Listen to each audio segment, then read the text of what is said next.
Gloire à Dieu. Lisons ce passage justement qui nous parle de la Pentecôte. La semaine dernière, c'était lundi de Pentecôte, acte 2. Il est écrit, le jour de la Pentecôte, ils étaient tous ensemble dans le même lieu. Tout à coup, il vint du ciel, notez bien, il vint du ciel, un bruit comme celui d'un vent impétueux, et il remplit toute la maison où ils étaient assis, des langues semblables à des langues de feu. Des langues de feu, ce matin je vous parlais du feu, leur apparurent séparées les unes des autres et se posèrent sur chacun d'eux. Ils furent tous remplis du Saint-Esprit et se mirent à parler en d'autres langues selon que l'Esprit leur donnait de s'exprimer. Amen. Quelquefois, on fait le reproche aux assemblées de Dieu de Pentecôte de parler trop du Saint-Esprit. On ne parle jamais trop du Saint-Esprit.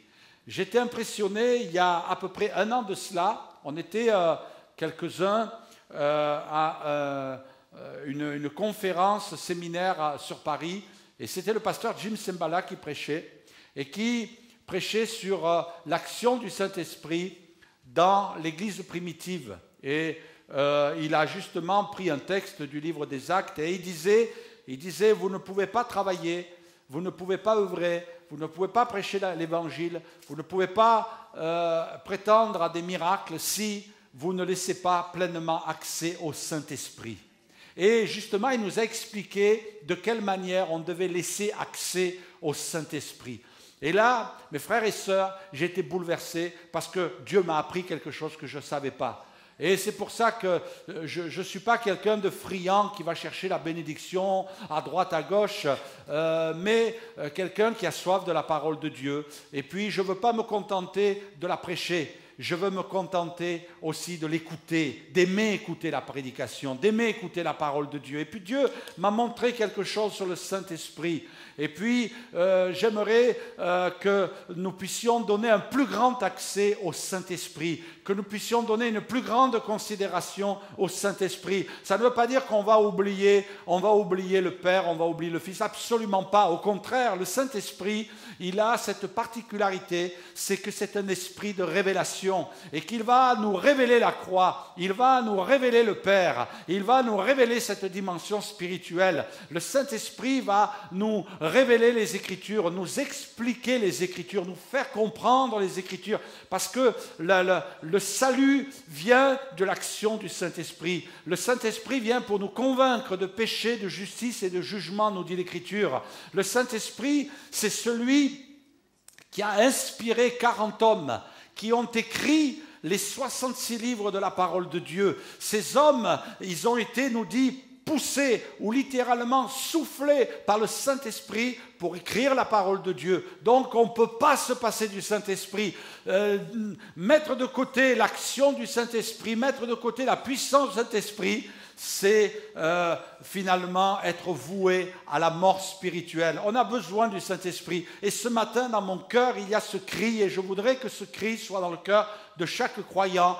Viens, Saint-Esprit, souffle sur nous. Comme un jour, Ézéchiel a fait monter cette prière. Esprit, souffle des 4 vents. Que le Saint-Esprit puisse souffler, descendre au milieu de nous, remplir chacun, et que personne ne soit là en disant « je vais repartir comme je suis venu ». Non, il y a quelque chose de divin, de surnaturel, et on va prier pour vous, pour que le surnaturel puisse devenir votre partage ce matin. Des langues de feu.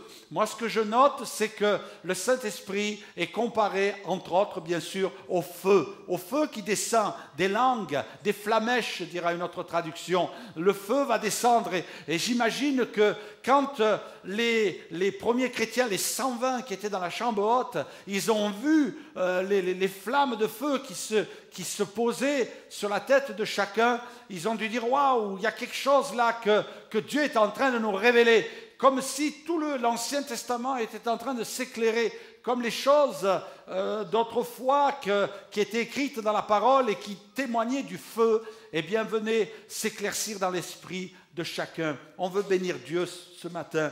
Et le Seigneur nous dit, tu veux entrer dans la vie de l'esprit, tu veux vivre toujours plus, tu en as besoin. Ce n'est pas parce que tu parles en langue, ce n'est pas parce que tu exerces des dons spirituels que tu es arrivé. Non. C'est qu'un petit bout là. Tu vis de belles expériences, mais Dieu te dit, allez, on va aller encore plus loin dans la vie de l'esprit. Alléluia. Et on voit que c'est quelque chose de grand et de puissant que Dieu a pour chacun de nous. Jésus nous invite à avoir soif de l'Esprit. Le feu de Dieu, vous savez, on voit apparaître le feu, bien sûr, très vite dans la parole de Dieu. Et puis, le feu, en principe, c'est un élément qui peut apporter de bonnes choses. Et c'est ce que nous allons voir ce matin, bien sûr, au regard de la parole. On ne va pas parler du feu, de sa composition, tout ce qui fait partie de lui, mais simplement ce que la Bible veut nous faire comprendre. Vous savez, autrefois, on voit, le peuple, en obéissant à Dieu, bien sûr, au moment où Dieu a voulu que les sacrifices aient lieu d'une manière régulière, lorsque Dieu a voulu la construction du tabernacle, et c'était un moyen là d'offrir des sacrifices à Dieu, et toutes les lois de Dieu sont venues pour montrer de quelle manière il fallait faire. Eh bien, il y avait une cour qui était juste autour du tabernacle, qui s'appelait le parvis, et dans ce parvis, il y avait là un autel qui était un autel d'airain, un autel où on offrait des sacrifices d'animaux. Ces animaux étaient déposés là, et une particularité, comme vous devez vous l'imaginer, ces animaux étaient brûlés. Ils étaient consumés. Alors il y avait toutes sortes de sacrifices, de l'Holocauste au sacrifice d'action de grâce. Eh bien, mais il fallait qu'il y ait le feu. Et la particularité, c'est que ce feu, d'après les rabbins de l'époque, eh bien, du moins de ceux qui ont étudié la parole de Dieu, eh bien, le feu qui était là sur l'autel, c'était le feu que Dieu avait allumé. D'ailleurs, on a un texte indicatif dans le Lévitique, il est dit « le feu sortit de devant l'Éternel ». On va le lire, Lévitique chapitre 9. « Le feu sortit de devant l'Éternel et consuma sur l'autel l'holocauste et les graisses. Tout le peuple le vit et ils poussèrent des cris de joie et ils se jetèrent sur leur face. » Vous imaginez, ils ont vu le feu qui est venu là pour consumer le sacrifice. Et à partir de là, on comprend, sans faire d'entorse à l'Écriture, que le feu qui était sur l'autel, c'était un feu que Dieu avait allumé. Amen. C'est Dieu qui allume le feu dans notre vie.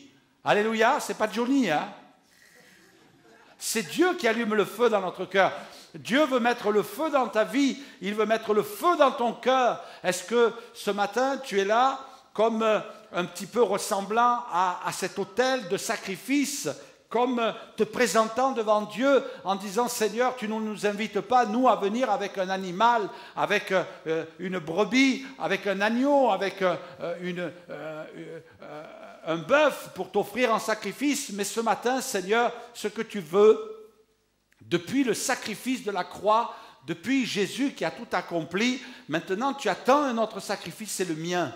Que je vienne là devant toi ce matin, devant Dieu, et que je dise, Seigneur, voilà, je m'offre en sacrifice. Seigneur, je me livre entre tes mains. Seigneur, ce matin, j'ouvre mon cœur devant toi. Il y a une disposition de Dieu que Dieu désire voir dans notre cœur. Une disposition de cœur. Quelqu'un qui est là comme prêt à recevoir. Quelqu'un qui est là prêt à venir devant le Seigneur. Je me rappelle un jour avoir été dans une conférence, le pasteur a fait approcher les gens et il a dit, vous allez venir devant. Les gens sont venus, vous savez ça, il n'y a rien de nouveau, on le fait, normal. Pourquoi les gens viennent devant? Parce que c'est un petit peu comme s'ils venaient devant Dieu. On est assis sur notre chaise, c'est bien, c'est vrai que Dieu peut te bénir là. Dieu peut te bénir chez toi. Mais il y a des attitudes, des comportements. Et les gens sont venus devant. Et puis, il leur a dit, vous allez faire quelque chose. Alors les gens, ils étaient là, qu'est-ce qu'il va nous faire faire? Il dit, vous allez étendre vos mains. Alors, timidement, il dit, voilà, vous allez les ouvrir comme ça devant Dieu, comme si vous étiez là pour recevoir quelque chose de sa part. Et vous allez lui dire, Seigneur, voilà, je suis devant toi ce matin, donne-moi ce que tu as à me donner. Ah, c'est vrai, ça peut paraître banal, ça peut paraître même peut-être enfantin. Mais c'est une disposition de cœur. Amen. Et que là, on puisse ce matin venir et pour dire, Seigneur, je viens devant toi, comme devant cet autel, Seigneur, et je te dis, Seigneur, viens allumer le feu dans ma vie. Amen. Viens mettre un feu dans mon cœur. Seigneur, viens, toi, répandre ton feu, parce que, Seigneur, j'en ai tellement besoin. La deuxième chose que les sacrificateurs devaient faire, c'est...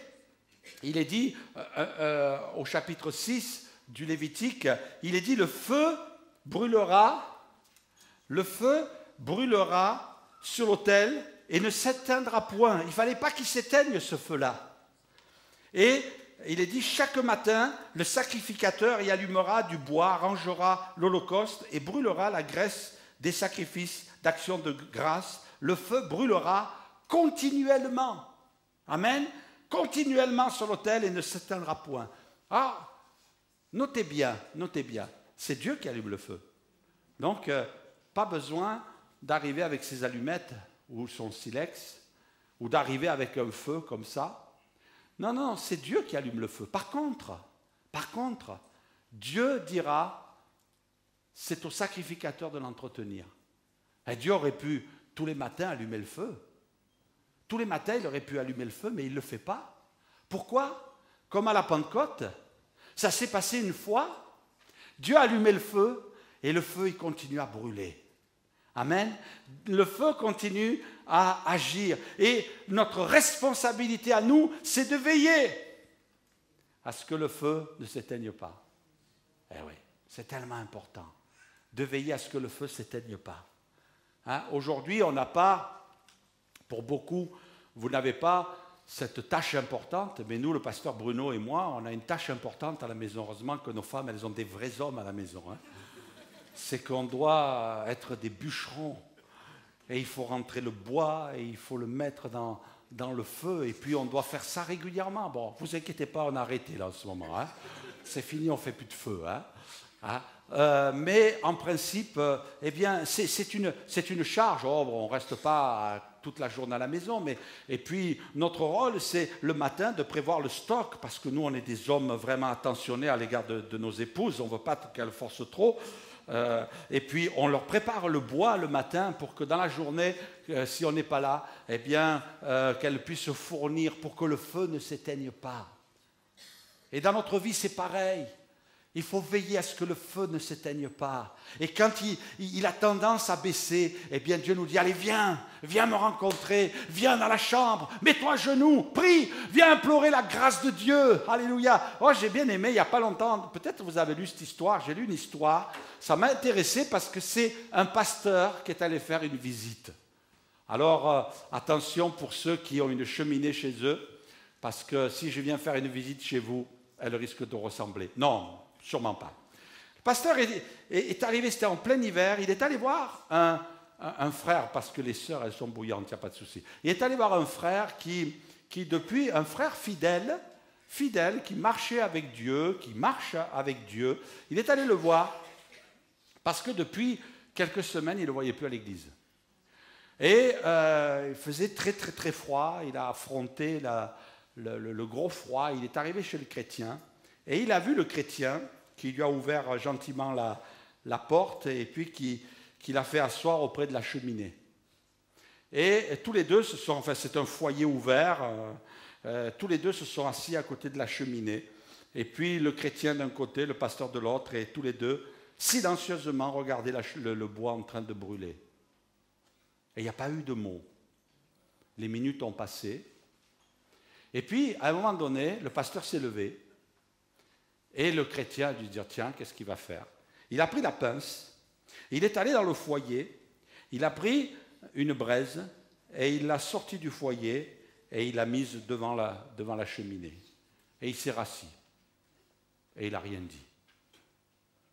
Et tous les deux regardaient la braise. Et ils disaient toujours rien. Pas un mot, pas un son, pas un bruit. Et au bout d'un moment, la braise, elle est devenue fumante, il n'y avait plus de feu. Et il a regardé, et le chrétien regardait, et tous les deux regardaient. Et au bout d'un moment, il a repris la pince, il a pris le bois noirci, qui était complètement éteint, et il l'a remis dans le foyer. Et il s'est remis à brûler. Il s'est rassis sur le fauteuil, le pasteur, et tous les deux, ils ont regardé ce bout de bois en train de reprendre vie, du moins le feu. Et là, le pasteur a regardé sa montre. Il a salué le chrétien, il est parti. Il n'y a pas eu de discussion. Et quand le chrétien est arrivé devant la porte avec son pasteur, ce chrétien avait les larmes qui coulaient et qui lui disait, frère, dimanche, je serai à l'église. il avait compris le message, le feu, le feu. Dieu est prêt à entretenir le feu dans ta vie, mais il y a ta part. Tu dois veiller à ce que le feu ne s'éteigne pas. Et ce matin, ma question, de te dire, est-ce que ça brûle encore dans ton cœur? Est-ce qu'il y a encore le feu dans ta vie? Est-ce que ça continue à flamber dans ton cœur? Est-ce que la puissance du Saint-Esprit là est entretenue? C'est ton rôle, ta responsabilité. Mais remplis le foyer de ton cœur de la parole de Dieu. Remplis le foyer de ton cœur de la prière. Remplis le foyer de ton cœur de la faim, de la soif de Dieu, de venir dans sa présence, de venir dans sa maison, de le servir, parce que le feu peut s'éteindre. Ton feu peut s'éteindre. Et alors là, tu vas plus sentir la chaleur de l'amour de Dieu. Tu vas plus sentir la présence de Dieu dans ton cœur. Dieu t'invite à venir. Regardez ce que dit Paul à Timothée. C'est pourquoi je t'exhorte à ranimer la flamme du don de Dieu que tu as reçu par l'imposition des mains. Car l'Esprit de Dieu ne nous a pas donné un esprit de timidité. Au contraire, son esprit nous remplit de force, d'amour et de sagesse. N'aie donc point honte du témoignage à rendre à notre Seigneur, ni de moi, son prisonnier, mais souffre avec moi pour l'Évangile, par la puissance de Dieu qui nous a sauvés et qui nous a adressé une sainte vocation, non à cause de nos œuvres, mais selon son propre dessein et selon la grâce qui nous a été donnée en Jésus-Christ avant les temps éternels. Alléluia, gloire à Dieu. Timothée souffrait de quelque chose. Oh, il y avait en lui le Saint-Esprit. Il y avait en lui l'esprit de Pentecôte. Il y avait en lui le parler en langue. Il y avait en lui l'amour de Dieu. Mais il y avait quelque chose qui s'était éteint. C'était la flamme du ministère, la flamme de la passion, la flamme du service. Pourquoi? Pourquoi ça s'était éteint? Parce qu'il avait rencontré des obstacles. Il avait rencontré des difficultés. Il avait rencontré des menaces. Il avait rencontré de l'agression. Il avait rencontré des combats. Alors ça s'était éteint à l'intérieur de lui. Oh, l'amour de Dieu n'avait pas diminué. Le désir de marcher avec le Seigneur, ça n'avait pas diminué. Mais il y avait le feu de la passion, le feu du service, le feu du ministère qui s'était éteint. Vous savez, des fois, il peut arriver dans notre vie des combats. Il peut arriver dans notre vie des difficultés. Et je crois qu'on est tous passés par là.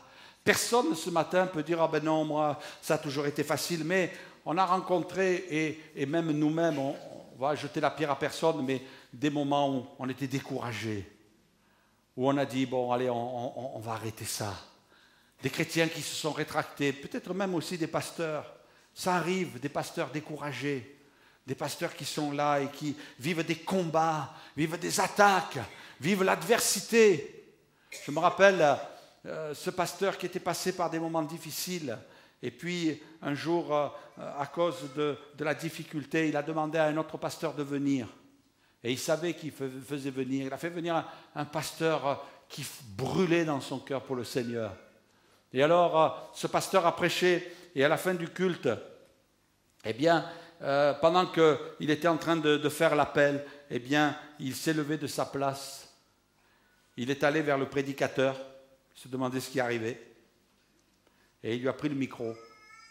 Et il est tombé à genoux. Et là, il a dit, Seigneur, je te demande pardon, parce que j'ai perdu le feu, j'ai perdu la passion. Je te demande pardon, Seigneur, aide-moi, accorde-moi ta grâce. Et je crois que personne n'est à l'abri. Et ce matin, croyez bien, mes frères et sœurs, personne ne vous juge, mais tu ne dois pas laisser le feu s'éteindre. Peut-être qu'il y a le feu du premier amour qui s'est éteint, peut-être le feu du service, peut-être parce que tu as été découragé, parce que tu as vécu des moments difficiles. Le Seigneur ne te dit pas que ça va être facile. Il ne nous a jamais dit que ça allait être facile. Lui-même a été crucifié, lui-même a été rejeté, mais il nous dit ne laisse pas éteindre le feu. Et Paul, poussé par le Saint-Esprit, va dire à Timothée, ranime la flamme, ranime la flamme. Et le Seigneur t'invite à venir dans sa présence et à dire, Seigneur, j'ai laissé ce feu s'éteindre.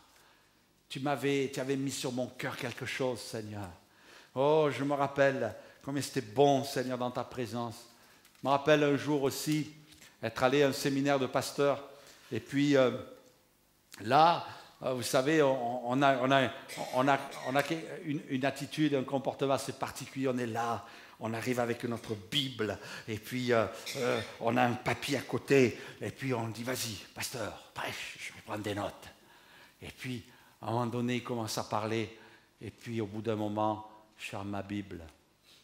Non pas parce qu'il ne prêchait pas la Bible, mais parce qu'il était en train de nous ouvrir son cœur. Et il dit, le Seigneur m'a repris. Et à l'heure d'aujourd'hui, cet homme, vous savez ce qu'il a fait? Il a quitté son église de 4000 membres. Il a vendu sa maison et il est parti là où Dieu voulait qu'il aille, en Asie, prêcher la parole. Et pourquoi? Parce qu'à un moment donné, le Seigneur l'a arrêté dans son ministère. Un ministère à succès. Cet homme est passé en interview sur CNN. Il a été là aussi sur des journaux. Le pays le connaissait. Les gens venaient de partout. Il faisait des conférences. Il a écrit des livres qui étaient des best-sellers, qui étaient vendus, qui sont encore vendus. Son nom, c'est Francis Chan.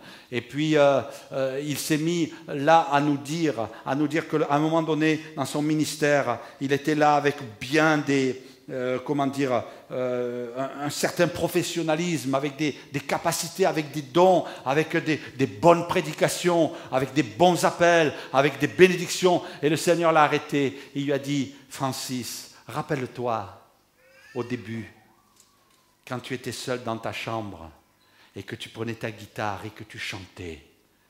Quand tu prenais cette guitare et que tu allais dans les rues et que tu allais chanter l'évangile pour inviter les gens à se convertir. Tu te rappelles ces moments-là? Et puis le Saint-Esprit était en train de le travailler. Et là, il disait, oui Seigneur, je me rappelle. Et le Seigneur lui a dit, tu sais, le feu qui était à l'intérieur de toi là, il s'est éteint. Tu es un bon pasteur. Tu as 4000 personnes dans ton église. Ah, tu as un impact, tu écris des livres, tu passes à la télévision, tu passes aux informations, les journaux parlent de toi. Mais tu as perdu le feu, tu as perdu la passion, tu as perdu la vie. Et alors là, il s'est tombé à genoux. Et puis même, vous savez ce qu'il a fait? Il s'est mis à côté du pupitre et il a dit, on va arrêter. Et il est tombé à genoux, là, devant un millier de personnes. Il s'est mis à prier. Et il a dit, Seigneur, fais-moi grâce. Et même il nous disait, je ne voulais même pas venir à ce séminaire parce que je me sentais indigne. Et puis il est parti s'asseoir. On était là avec nos Bibles fermées, pas eu de prédication, il n'y a eu qu'un témoignage. Et puis le pasteur qui conduisait les moments, il a dit, écoutez, normalement il y a une pause, là normalement on a prévu des cafés, mais faites comme vous voulez, s'il y en a qui veulent rester. Restez, personne n'est sorti. Et puis on ne va pas prier à haute voix, personne ne va prier, priez dans votre cœur. Et puis on a fermé nos yeux. Et puis on n'a pas poussé, mais on a fermé nos yeux, et puis nos yeux se sont remplis de larmes.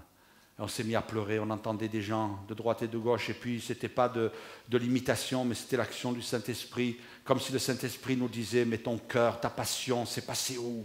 C'est passé où tout ça? Est-ce que tu te rappelles au début? Est-ce que tu te rappelles les premiers jours lorsque le Seigneur est venu dans ton cœur? Il est passé où ce feu? Est-ce que tu l'as laissé s'éteindre? Et là, on pleurait devant Dieu. On disait, Seigneur, aide-nous. Seigneur, fais-nous grâce. Seigneur, pardonne-nous. Et je suis sûr qu'il y a des tas et des tas de gens qui ont vécu ce que Paul disait, ranime la flamme du don que Dieu t'a donné, ce don qui t'a été donné par l'imposition des mains. Alléluia. Oui, nous avons besoin de retrouver ce feu à l'intérieur. Mais le Seigneur nous dit, viens. Rappelez-vous les disciples d'Emmaüs, après la mort de Jésus. Il y avait 2 disciples, on les appelle les disciples d'Emmaüs. Pourquoi? Parce qu'ils quittaient Jérusalem. Ils allaient à Emmaüs. Et puis ils étaient 2. On ne connaît pas leur nom, mais toujours est-il que pendant qu'ils faisaient ce chemin, Jérusalem, on le sait, à cette époque-là, c'était le berceau de la foi. C'est de là que l'évangile a commencé à jaillir aussi. Dieu a choisi son peuple. Et puis, Jésus leur avait dit, restez à Jérusalem jusqu'à ce que vous receviez ce que je vous ai promis. Hein. Et puis, vous allez recevoir une puissance. Et eux, eh bien, étaient découragés. Ils quittaient Jérusalem et ils partaient à Emmaüs.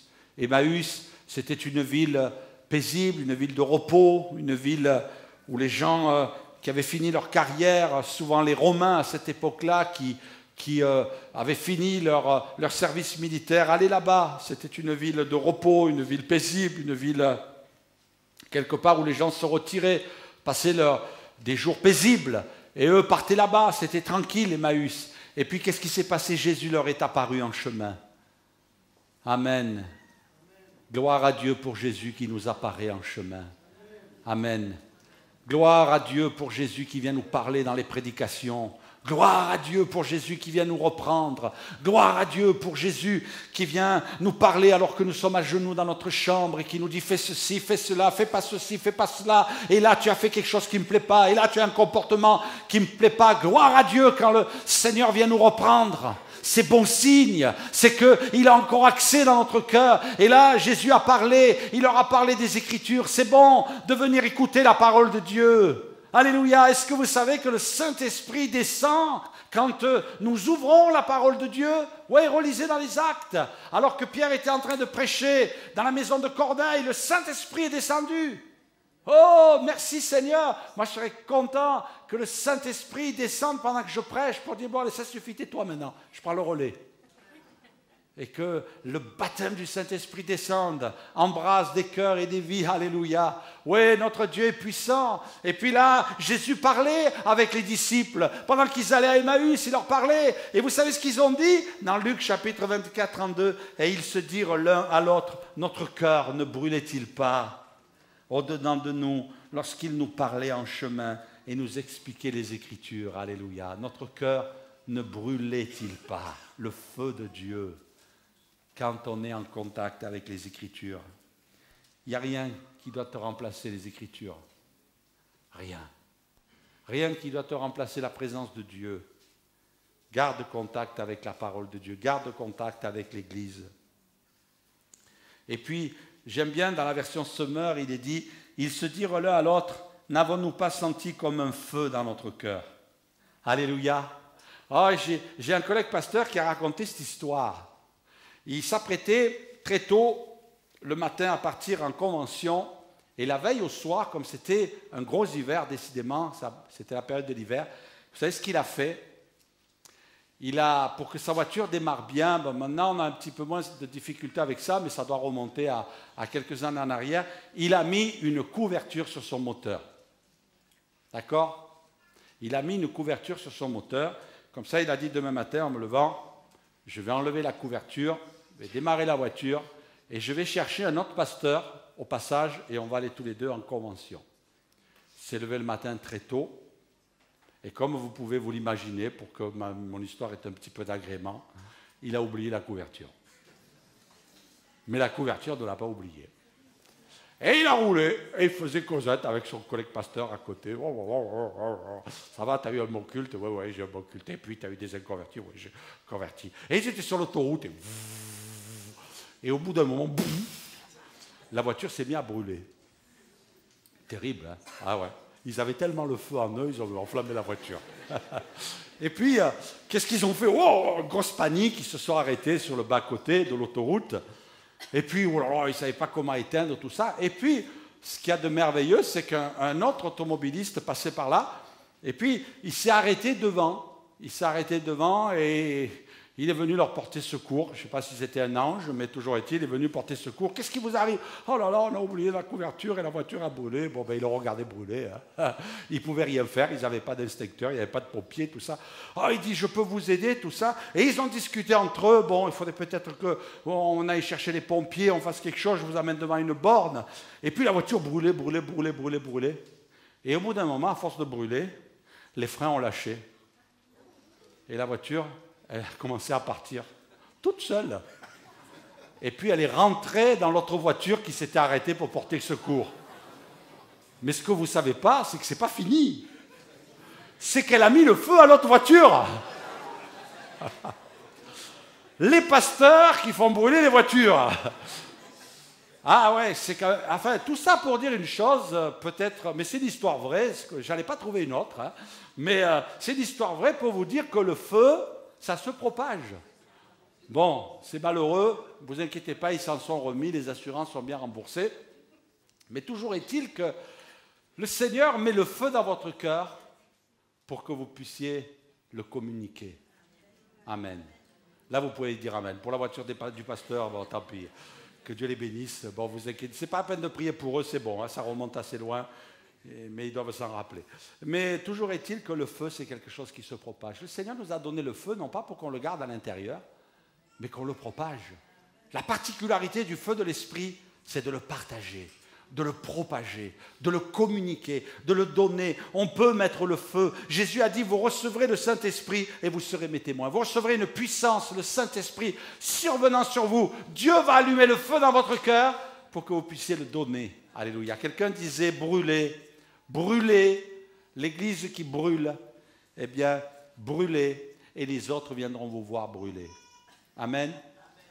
C'est vrai qu'on fait beaucoup de choses dans les églises pour bien s'organiser, pour bien prévoir les choses, mais ce n'est pas le plus important. C'est moi vous dire que la première prédication qu'a apportée le pasteur Gabriel Alonso lors de la semaine dernière, le samedi soir, c'était de dire qu'il ne fallait pas confondre les moyens et le but.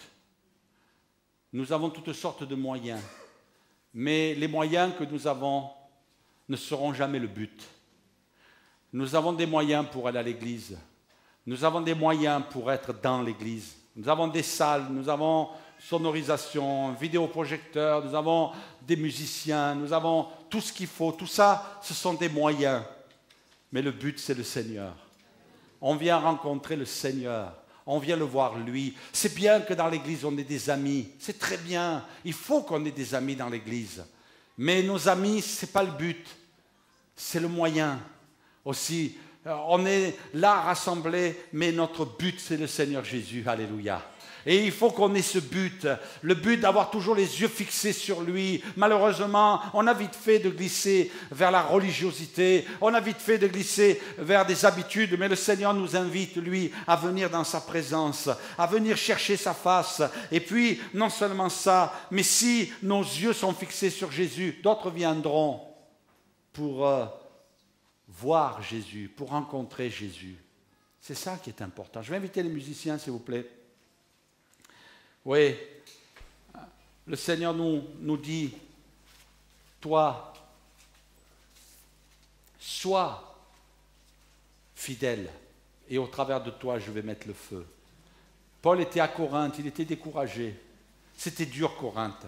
C'était des raisonneurs, des penseurs, des philosophes, des gens qui étaient toujours là en train de couper les cheveux en quatre, et encore, quand ils étaient coupés en quatre, ils les coupaient en 8. Et une fois qu'ils étaient coupés en 8, ils se retrouvaient le lendemain matin, ils les coupaient en 16. C'était des gens qui discutaient, les discoureurs, les philosophes, toujours en train de chercher et d'essayer de controverser pour qu'il y ait de l'argumentation, pour qu'on puisse discuter. C'était très important. Et puis, il y a eu de l'adversité, de l'opposition. Même les Juifs étaient opposés à Paul. Et Paul était découragé. Et Dieu va lui apparaître une nuit. Et il nous est dit dans une vision pendant la nuit, le Seigneur lui a dit, parle et ne te tais point. Actes chapitre 18, verset 6, verset 9. Le Seigneur dit, tu peux nous mettre le 9 là, ouais, c'est bon, vas-y, un petit peu plus loin. Non, voilà, verset 9. Le Seigneur dit à Paul dans une vision pendant la nuit, ne crains point, mais parle et ne te tais point. Et Dieu dira, je suis avec toi, personne ne mettra la main sur toi pour te faire du mal, parle. Et Dieu dira, j'ai un peuple nombreux dans cette ville. Alléluia. Ouais, je sais, vous priez pour Limoges. Et le Seigneur dit, parle, ne te tais point. Oh, des fois, je ne sais pas comment vous êtes, vous, mais moi, je suis un petit peu comme ça. Je suis dans les raisonnements. Je dis, bon, c'est peut-être pas la peine de trop parler de Dieu. Et puis, bon, moi, j'ai peut-être une petite combine pour parler de Dieu. C'est que je dis, je parle de mon métier. Et puis, hop, on glisse là-dessus. Mais croyez bien, c'est pas facile quand même. Hein. Ah, vous êtes pasteur, vous hein. Ben ouais, il faut de tout hein, pour faire un monde. Hein. Souvent, je l'entends, ça. Ah, ça va être dur pour vous. Hein. C'est pas facile, mais c'est un moyen de témoigner. Et le Seigneur dit, parle. Après tout, le Seigneur aurait pu faire descendre le feu, les convaincre, faire des miracles. Mais non, Dieu voulait utiliser Paul. Dieu choisit la prédication. Témoignez, parlez de Jésus, ayez des évangiles avec vous, des prospectus, amenez les âmes, écoutez la parole de Dieu. Venez avec des amis, invitez-les, parce que quand on parle, Dieu agit. Parle, dira-t-il Dieu à Paul. Ne te tais point. Paul était découragé, peut-être qu'il était en train de faire des plans pour quitter la ville. Non, tu ne vas pas partir, tu vas rester là. Tu vas rester à Corinthe et tu vas continuer à parler. Parce que là, j'ai un peuple nombreux. Alléluia. Dieu a un peuple à Limoges. De partout, tu peux témoigner, témoigne. Quand tu vas chez le docteur, quand tu vas chez le dentiste, témoigne. Parle. Quand tu es dans le train, parle de Dieu. Témoigne de la foi. Dieu peut t'étonner, te surprendre. Dieu veut faire des miracles. Parce que tu parles de sa part. Et alors tu vas mettre le feu dans un cœur. Tu vas mettre le feu dans un cœur. Dans ta famille. Fais-le avec sagesse, fais-le avec intelligence. Mais parle. Parle. Parle. Ne te tais point. Parce que ce que tu dis, tu le dis au nom de Jésus. Tu le dis avec la parole de Dieu. Et la parole de Dieu, elle met le feu. Elle met le feu autour de toi. Parce que tu as le feu à l'intérieur. Et le Seigneur dit, non. Je me rappelle un jour, mon pasteur, il nous a dit, essayez de demander à Dieu de rendre témoignage au moins une fois par jour. Waouh, moi je me rappelle, j'étais au lycée à cette époque-là, et puis je disais, mais c'est pas possible. Et puis j'ai commencé à prier, je dis, Seigneur, je ne sais pas pourquoi il a dit ça le pasteur, je ne veux pas être dans la culpabilité aussi, mais je dis, aide-moi à témoigner une fois par jour. Ah, c'était la classe, on était une trentaine, et puis Seigneur, je priais, je dis, Seigneur, je ne veux pas arriver et me poser la main sur l'épaule en disant, bon, bouge pas toi, je te parle de Jésus, hein. T'écoutes, 25 minutes de prédication, après je t'impose l'autre main, hein, pour la guérison. Non, vous comprenez qu'on ne veut pas faire comme ça. Alors, il fallait trouver une occasion, et puis le Seigneur permettait que je parle, que je témoigne. Et puis, n'ayez pas peur.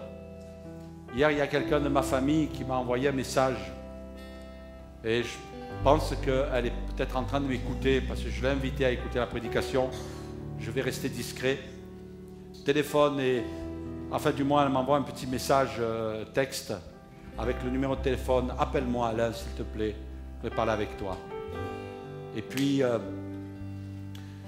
je note le téléphone et j'appellerai plus tard. Et là aussi, encore, décidément, avec ces téléphones, hein, le Seigneur me dit appelle.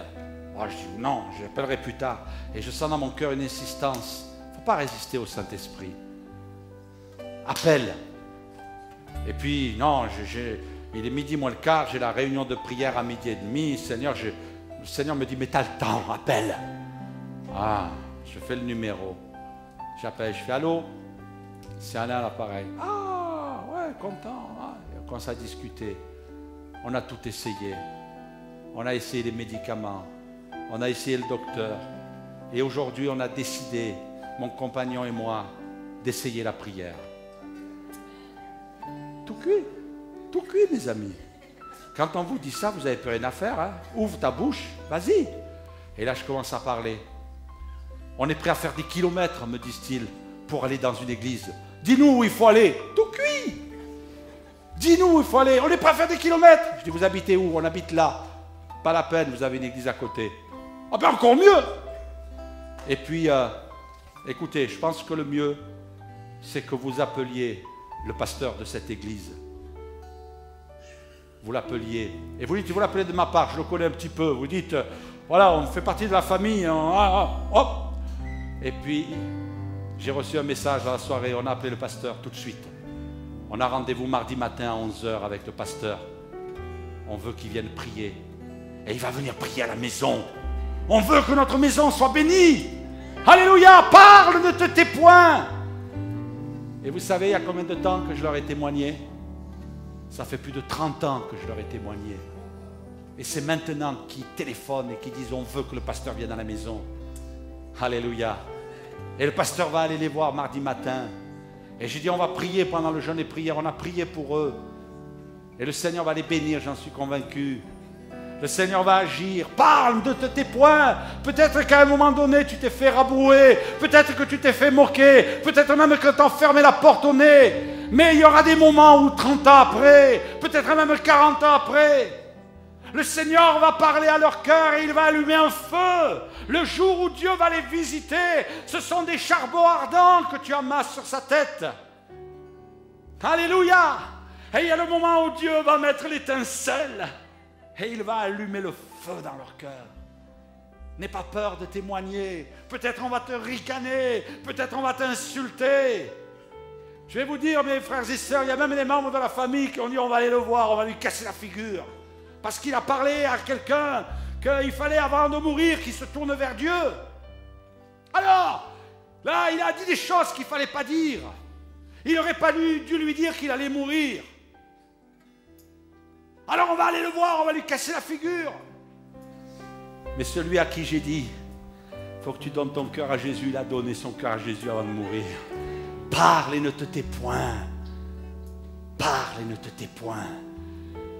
Parce qu'à un moment donné, Dieu va allumer le feu dans le cœur. Là où Dieu t'a placé, dans ton quartier, dans ta famille, sur ton lieu de travail, ton lycée, ta fac, parle. Et Dieu va allumer le feu. Et peut-être ce matin, il y a quelqu'un dans ce lieu, tu as entendu. C'est peut-être un ami, c'est peut-être une amie qui t'a invité à venir ici. Et ce matin, Dieu te dit, je te donne rendez-vous. Et je vais allumer le feu dans ton cœur.